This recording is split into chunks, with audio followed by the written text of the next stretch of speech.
আল্লাহর নির্দেশ অনুসারে সূর্যোদয় থেকে সূর্যাস্ত পর্যন্ত সব ধরনের পানাহার থেকে বিরত থেকে বিশ্বের সব মুসলিম রোজা রাখেন। রমজান মাসে রোজা রাখা ফরজ বা অত্যাবশ্যকীয়। তবে বিশ্বের বিভিন্ন দেশে ভৌগোলিক অবস্থার কারণে সূর্যাস্ত ও সূর্যোদয়ের সময়ের পার্থক্য দেখা যায়। সেই কারণে রোজা রাখার সময়ও পরিবর্তন হয়। আবার কিছু কিছু জায়গা আছে যেখানে কখনোই সূর্যাস্ত হয় না।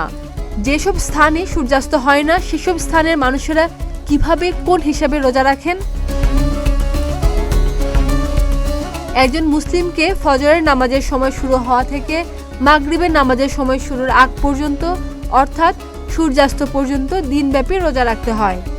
সাধারণত বিশ্বজুড়ে দিনব্যাপী রোজা রাখা হয় 12 থেকে 17 ঘন্টা। একজন রোজাদার পৃথিবীর কোন স্থানে অবস্থান করছেন তার উপর ভিত্তি করে রোজা রাখার সময়ে এই পার্থক্য হয়ে থাকে। ইসলাম ধর্ম বিষয়ক ওয়েবসাইট দ্য ইসলামিক ইনফরমেশনের তথ্য অনুযায়ী গ্রিনল্যান্ড ও আলাস্কার মতো জায়গায় কখনো সূর্যাস্ত যায় না।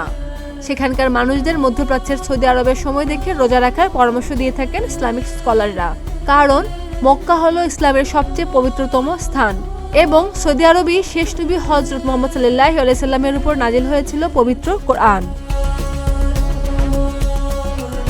আবার বিষুবরেখার কাছাকাছি দেশগুলোতে অল্প সময় রোজা রাখতে হয়।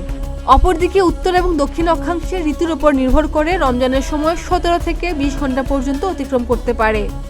সৌদি আরব এবং কাতারের মতো দেশগুলোতে এবার পবিত্র মাস রমজান মাসে প্রতিদিন 14 ঘন্টা রোজা পালন করবেন। সবচেয়ে বেশি সময় রোজা রাখতে হবে ফিনল্যান্ডের হেলসিঙ্কিতে 17 ঘন্টা 5 মিনিট, আর সবচেয়ে কম সময় রাখতে হবে নিউজিল্যান্ডের ক্রাইস্টচার্চে এবং চিলির পুয়ের্তো মন্টোতে। এই জায়গাগুলোতে 11 ঘন্টা 5 মিনিট রোজা রাখতে হয়। আর বাংলাদেশি মুসলমানরা রোজা রাখবেন 13 ঘন্টা। খাদিজা নিপা, প্রতিদিনের বাংলাদেশ।